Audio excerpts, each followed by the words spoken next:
Hey y'all, it's Cyber Saloon. So I kind of want to round out Sword Art Online as a series. I gone over seasons 1 and 2, and Sketch of Deep Night and Aria of a Starless Night. So I wanted to go over Sword Art Online Season 3 because I love Sword Art Online Season 3. Sword Art Online Season 3 is one of my favorite anime seasons. It's really, really good, and it kind of took me by surprise. So when Sword Art Online Season 3 first came out, I had just recently finished Sword Art Online Season 2, and then Sword Art Online Season 3 had just started rolling out, and I was really excited. So, first episode is absolutely great. It has a great hook. It brings you in. And then, as the series kind of progressed, I found myself kind of trailing off in Alicization. I was around, I think, the episode after the attempted rape scene of Kirito and Yugio's wards. I think like a couple of episodes after that, it's right after Kirito and Yugio find the cardinal. And I kind of fell off a little bit after that. I think at the time, I'm not sure if I just expected something else entirely different at first, but I ended up dropping it. I never actually finished it. And then it was years later, I ended up seeing Aria of a Starless Night in theaters and absolutely loved it. It had been so long since I'd even seen anything Sword Art Online related. So when I started Sword Art Online and progressive Aria of a Starless Night, just kind of lit that fire underneath me again to where I really was into Sword Art Online enough to the point where I actually went out and bought all the progressive novels and absolutely loved them. And then caught up on those. And when Sword Art Online Scherzo of Deep Night, the movie came out, I was like, you know what? I want to give Sword Art Online Season 3 a try again. Because I think I gave it a fair shake. So when I went through and rewatched it again, so much as a binge, I absolutely fell in love with it. It has a sort of Alicization, obviously, definitely not World of the Underworld. World of the Underworld starts off pretty into the action. A lot of stuff's happening off the bat. But Sword Art Online Alicization, it's a slow burn, but it's definitely worth it. And I hate myself for not actually continuing it and dropping it when it was first airing, because it's honestly great. It's worth the payoff. It has that part to around where Kirito kind of finds the cardinal is kind of where it like dies down a little bit. I got to the episode where they find those two like psychotic like lolly twins with the knives, like American Psycho, but with two lollies. And I think I dropped it, and then. So when I got to that, I was like, okay, so this time I'm not sure if it was I just maybe paid more attention, or I just approached it different. It's like I kind of knew it was coming, or maybe it's just I had renewed interest in it. But I absolutely fell in love with the way that it ended. There were certain things I picked up on, certain things I really enjoyed about the series that I'm glad I enjoyed. And of course, it leads into the absolutely just greatness that is the World of the Underworld. I absolutely love that arc to death, and I can't wait to talk about it. So, Sword Art Online Season 1 has a great opening episode. It picks up right after Sword Art Online Season 2, which acts as a kind of a great launch point for it. That great scene where, like, Asuna and Kirito are walking back from the bar. And, there's, like, one member of Laughing Coffin they haven't caught yet. And then Kirito's like, I want to go to America because the research over there is a little bit more advanced. And he asks Asuna, like, I can't do it without you. You get this heartwarming moment between them. And then you notice some, creep in the back kind of following them. And it turns out it's one of the last members of like Laughing Coffin. It's Johnny Black, I believe. Just kind of a shout here. The voice actor did a really good job in the dub. I usually watch sub, but like Sword Art Online's one of those seasons. Like I can watch the Sword Art Online dub without any problems. But the Sword Art Online dub actor just did. I don't know what it is. That part to where like he just did an absolute good job of just coming off as a complete nutcase. I really loved it. And so you get this great opening scene to where it looks like Kirito's like dying. Asuna's freaking out. It's just great opening episode. And you kind of, at the beginning of it, you kind of get the backstory when Yugio, Alice, and Kirito were kids, and they're like out there playing, and how Alice ends up getting taken to the tower and to the Citadel. It works as this great opening act. And just want to shout, I always say this because A1 is probably one of my favorite anime studios from Japan. They did an absolutely fantastic job with the animation in this season. It's you can tell it's like they changed their style up and how they did it, because Sword Art Online Season 2, which I love the animation of Sword Art Online Season 2, but it's a very different kind of look to Season 3. Season 2 was that kind of neo, cyberpunk dystopian kind of gritty kind of vibe. in the world that you had with Gungale, opposed to Underworld, to where it's this, it's everything's clean, like, utopia, this utopic, fantasy looking world where like everything's really pretty, pristine, clean lines and everything. Very different color palette as well. You can tell that A1 used, and A1 did an absolutely great job of like fleshing out the world, making it look beautiful from all the different biomes. It's like you really want. It's a world that you would want to actually go in, and they did an absolutely a stellar job. It does get a little slow again, kind of like what I mentioned, but it does a really good job of when it does that, about fleshing out the world, like getting to know the characters, how the world works. Like, okay, this religion, the cathedral, the church kind of controls everything. You can't defy it. It does a really good job at fleshing out the characters and how the world works, and so it's just like after rewatching it, I kind of appreciated that a little bit more. To where I didn't the first time. It actually gets it actually gets pretty dark. From that near rape scene, that in about halfway through, nearly halfway through Alicization between Kirito and Yujio's wards.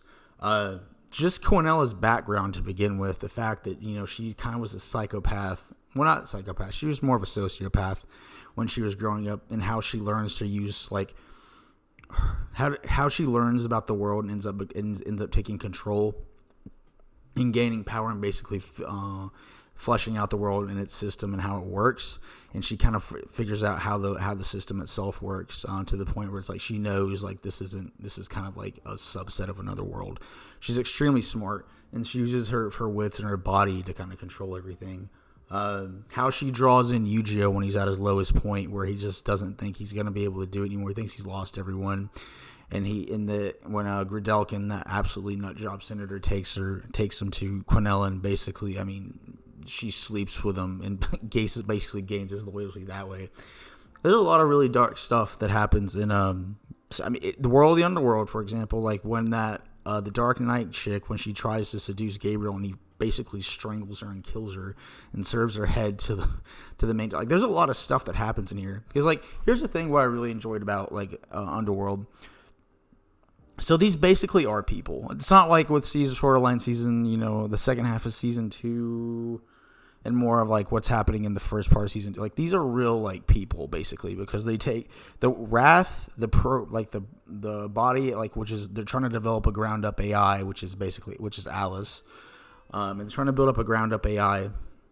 They basically used Infant's, like, they'd map out Infant's brains, and they would basically use all that data to basically create, like, these people that are born in the Underworld. It's like, so it's like you're watching, like, it's not an NPC. This is like an artificial, legitimately intelligent person you were talking to, like, when you're in the world down there. Like, they very much have what would equate to a soul, because it's all the, it takes the thoughts and everything from an infant, and it puts those into a system and lets it grow, develop morals, so societal caste, everything, class, background, beliefs, to everything we kind of develop here in the real world.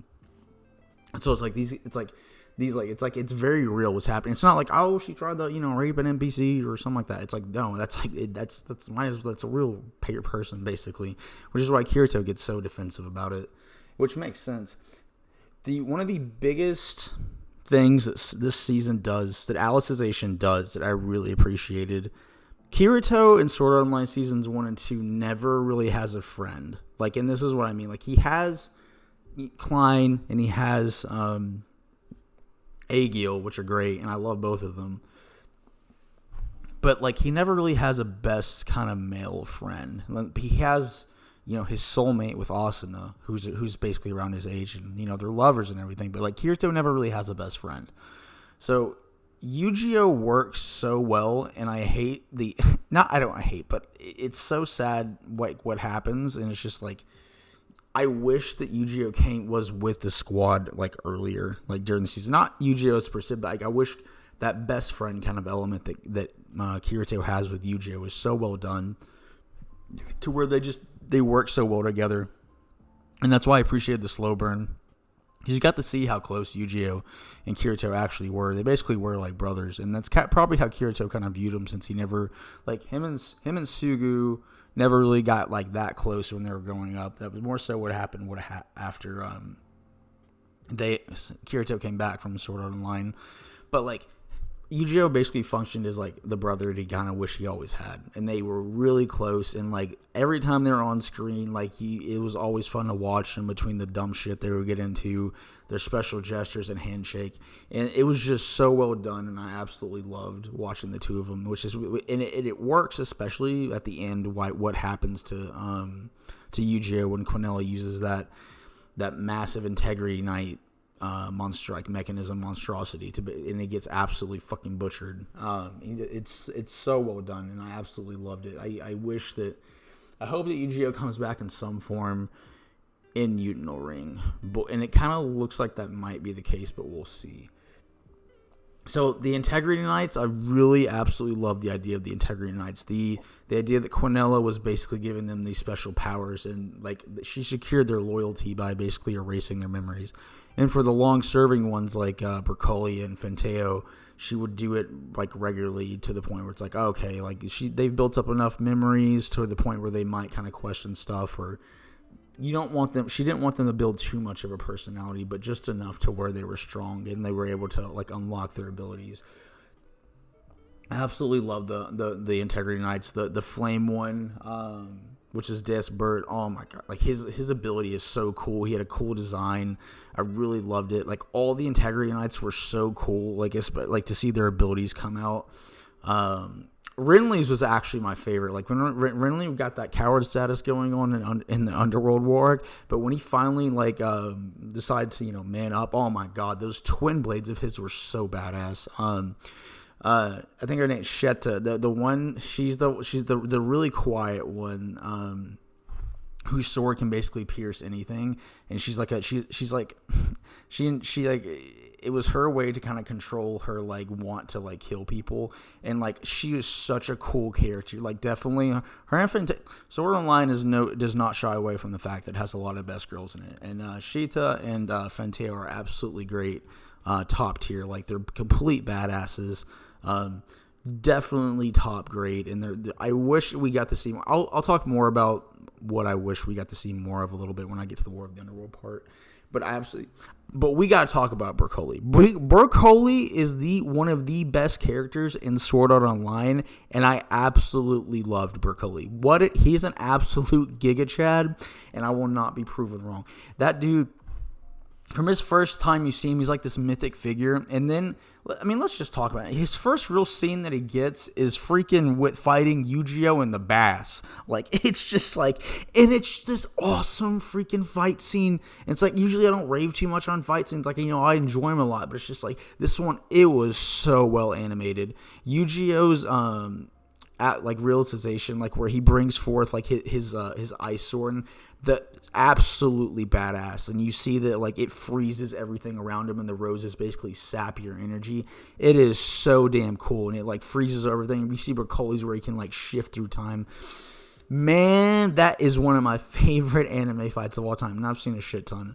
But it acts as such an absolutely golden like introduction to Broccoli, and he's an absolute badass. I love Broccoli. I'm so mad that I do not get to see more of that man. Like, he's such a cool character. He's like this fatherly figure to all the Integrity Knights, specifically for Alice. And he's such a cool and interesting character, and it's like he grows on you so much. He's an absolute badass, but he's also like a good guy. But you can tell he's got like a good sense of humor as well. Alice, an absolutely great character. Obviously a little bit tsundere to start off with, but it's just she grows on you a lot. Like her when she's like climbing up when they're climbing up the walls, when Kirito and Alice kind of get yeeted out of the Citadel. It's Alice and Kirito kind of going up the Citadel Tower. Obviously, repeats himself. I really got endeared to Alice. Like, I was like, had Kirito not gotten with Asuna, like Alice and Kirito would be like my pairing. Like, they work. she's basically like a more stern version of Asuna in a way. She's a more stoic, kind of stern version in a way, because she's an absolute badass. She's one of the strongest integrity knights. She has this just god tier like level of power, and she's actually like a really good character. You see her doubts, and you see her, especially when she figures out what had happened to her. Alice is a great character. She's an absolute badass of a character, really strong. I think has a really good character arc. And I'm so glad that we get to see her. Like, she's now part of the crew. So I'm glad we'll get to see her again when Utenil Ring gets, adapted sometime in the next millennia. But I love Alice. She's a really good character. I'm glad that she's part of the crew now. The ending. So, good God, is that slow burn worth it for the ending where Yu-Gi-Oh dies, and you see that it's just this great fight scene with Gredelkin and like Quinella, and it's like that mechanical monstrosity. People are getting butchered. Yu-Gi-Oh gets beyond screwed up. Like, Cardinal gets sadistically killed by Quinella, and it's just this brutal ending where it's like, shit, man, is Kirito even gonna beat this thing? Yu-Gi-Oh turns into a sword. Like, I'm just like, what is happening? And man, when Yu-Gi-Oh died, good God, man, that hits you hard, because it did such a good job of building that brotherly relationship between Kirito and Yu-Gi-Oh. And when he dies, it's like you feel it. But good Lord, if I was not on the edge of my seat with the Wrath stuff. So you kind of see what Wrath is doing. They're trying to build up this artificial intelligence from the ground up. And they're trying to, like, Kirito, the only way for Kirito's kind of nervous system, more specifically, it's in his brain. I'm not sure if it's a couple of his neurons that this kind of fixes, but it's his floodlight, which is like kind of what Wrath focuses on and building. It's like what makes up the true personality or soul of people, and they're trying to figure out what it is. So that is the only reason that Kirito is not dead, because are a living vegetable. Because Wrath has him in there. They're trying to figure out what's going on. They're trying to heal him. Asuna, being best girl and absolutely like just top tier, she infiltrates Wrath with Rinko, who is Kaiba's ex-girlfriend, and you kind of learn that she was kind of like Kaiba's main attachment that he had to the world. You see, they were in love. They were both geniuses, and she had a really close relationship. And she kind of works on some of the technology. She's extreme because she's so damn smart. She works on a lot of stuff with Wrath and around all the technology that they have. So like it's just this, and she sneaks on board because she's obviously like spooked that Kirito's dead. What's happening with him? But man, what the shit? The ending. Oh, I don't care. Everyone tells me, man. Freaking, I've seen hundreds of anime. Freaking the ending when the NSA. Okay, I'm American, so this is like the U.S. government being shady is not like new to me. But the fact that like Kirito beats Quinella, he's trying to figure out what the shit's going on, and all of a sudden he calls in, and the NSA's on the damn ocean turtle where Wrath is, and they're trying to infiltrate the ship, and they're shooting at him. Like, he finds out Austin's there, and he's like, what the, he's mad, like, what the hell, man? And then all of a sudden, like, they're cutting the power lines, and then you get this just great moment where Kirito's just like, freaked out, doesn't know what's going on, and then just, they cut the power, and he just loses consciousness, and the last thing he sees is Asuna. What? French kid, like, man, that is how you end on a good note. That was shout out to Reki and shout out to A1 for doing a good job on that. Absolutely phenomenal ending to Alicization. Could not be prouder, and I absolutely loved it. And then we move into the absolute madness that is Sword Art Online World for the Underworld.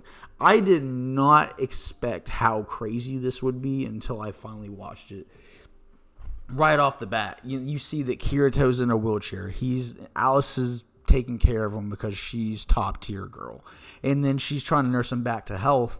And then you see that like so time in the underworld passes extremely quickly, opposed to like maybe a day in our world is like like a month or if not longer there.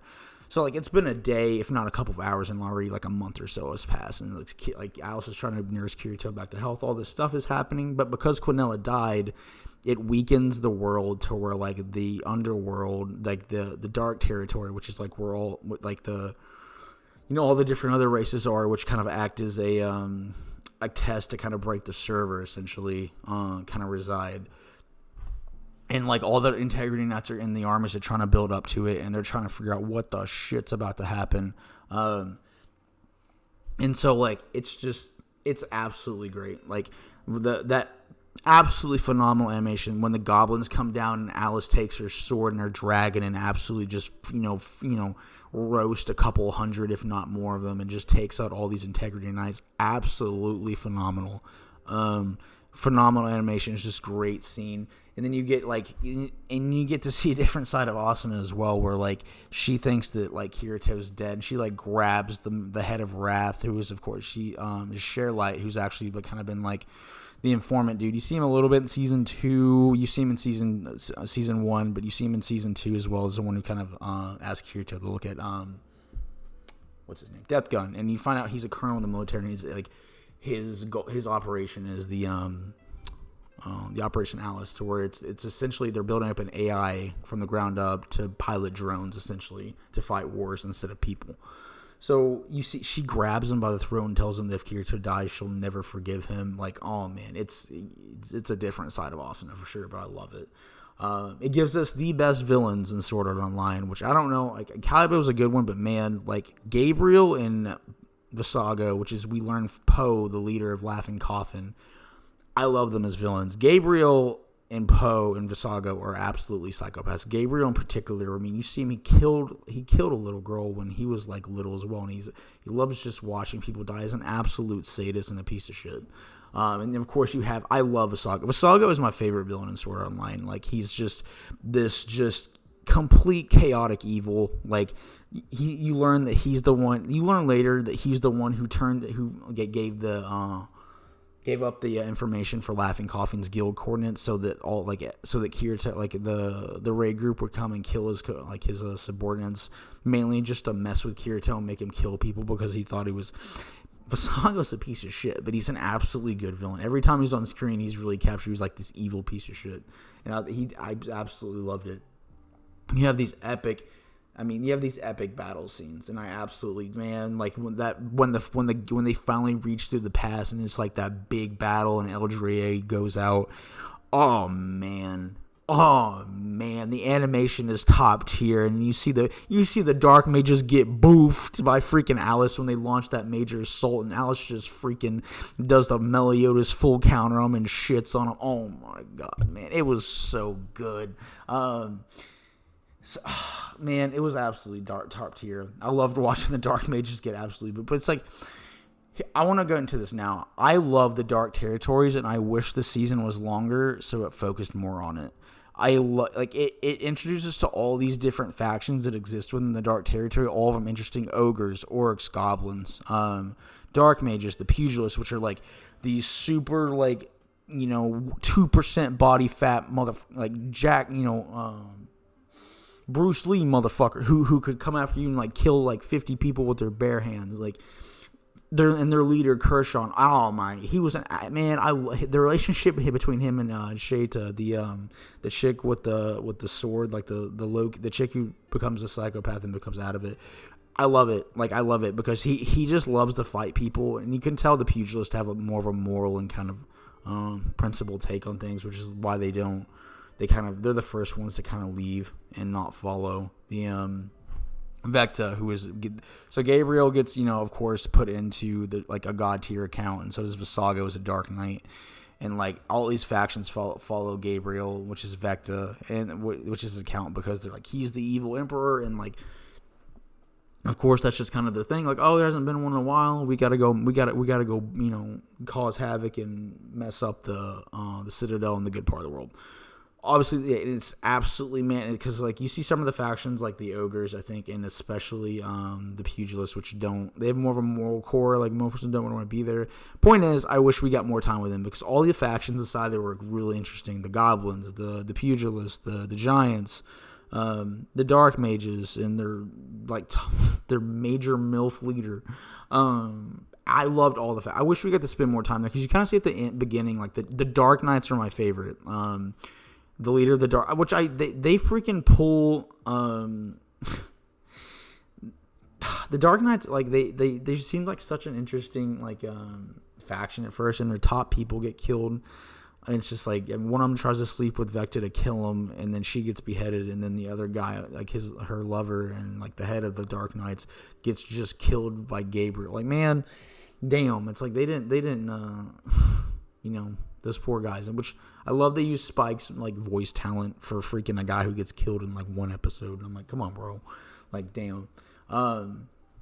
The battles itself are absolutely great, and then you have, man, one of the most touching moments for me was, oh man, it still hits when, I mean, Kirito has essentially been in the underworld for like 2 years and hasn't seen anyone else from the outside world. So when they give Asuna a god level account, because like they're trying to heal his floodlight, and Asuna comes down, and it's been like maybe a couple weeks for her, if even that. But for Kirito, it's been 2 years, and the man's a vegetable. That moment when she comes down and like, oh, when she sees him for the first time and he's trying to move and he starts crying. Oh my god. Best couple in anime. I can't. I live for it. I love it, and it was absolutely touching. It was such a good job. And then, then you get the fight between Alice and Asuna. And I love that. Broccoli's just like, yeah, what a sight. And then it's just it all plays. Then you have the stuff that happened with the freaking like, okay, we're gonna log in the American players to come like butcher all the Underworld people. And I love when they're yeeting out the American players into the servers. Like, you see, they're like the most stereotypical American like stereotypes possible. You see like a fat dude with a beard with like a dime girlfriend, and he has a USA shirt on, and like I think he has like you see like a Statue of Liberty in the background. Remember, be the American the Japanese think you are. Have no regrets. But you get this massive battle where they come in, and it's just this. Then the pugilist and I think the ogres leave, and it's just like this massive, like, last ditch effort to kind of save the Underworld. And then you see like Liz and Silica and like every like Shion and everyone else trying to come in. They lead this massive raiding party with Klein, Aegil, and all the Sword Art Online Alfheim players, and like all the Bullet players, and like, man, even what's his name, Nautilus, like from Ordinal Skill. Oh man, when Nautilus showed up, man, I was like, when you see Yuna, oh man, I loved it. I'll talk about Ordinal Skill next week, and that should be, because that'll be like the final nail, and then I'll have all Sword Art Online as far as the anime and the movies done. No, I can't wait. It was so cool to see Nautilus come in, and then when Yuki's fighting, when Asuna's fighting Poe, like to see Yuki, like her hand go with Asuna's and hit that. Oh man, it had so many fan service moments, but you know what? It was absolutely solid. It was solid. I was just like, man, you get to see Visago, the leader of Laughing Coffin, when he sees Asuna, he knows who she is, and it's just this, they're gonna fight, and you get to see Asuna fighting the head of Laughing Coffin. And he wins, obviously. I mean, Poe ain't no joke. Like, you understand why he probably killed a lot of people back in Sword Art Online.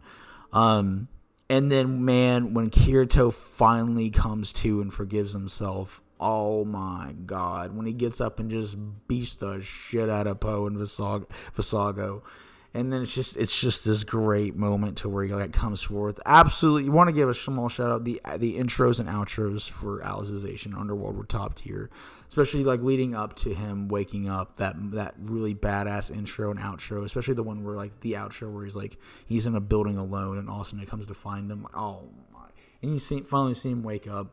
And he beats the shit out of Visago, and then it's like this epic moment where they gotta go fight, Gabriel, and my boy Broccoli fights Vecta and obviously dies, but absolutely like triple S god tier animation with the fight between Gabriel and Broccoli. I still like Broccoli versus Yu-Gi-Oh better, just because that's the first time you meet him, and it's so cool, but absolutely great. But F to the king, man. Broccoli's one of the best characters in Sword Art Online, and I'm gonna miss the homie.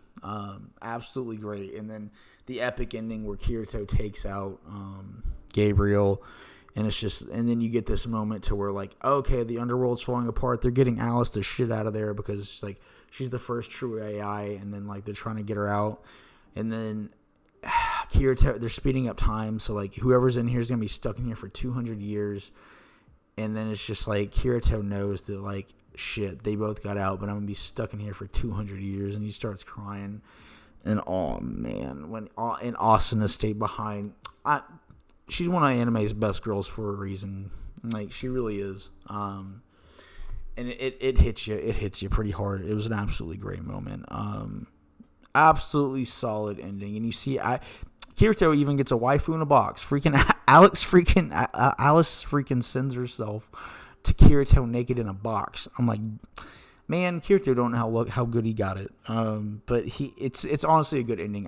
You see Alice is the first true AI, and it kind of sets up the stage what will be Yutenno Ring, which is technically the first half of, or promises to be the first half, apparently, of the final arc of Sword Art Online, which is I think it's the Intelligence War, which Alice will probably play a major role in.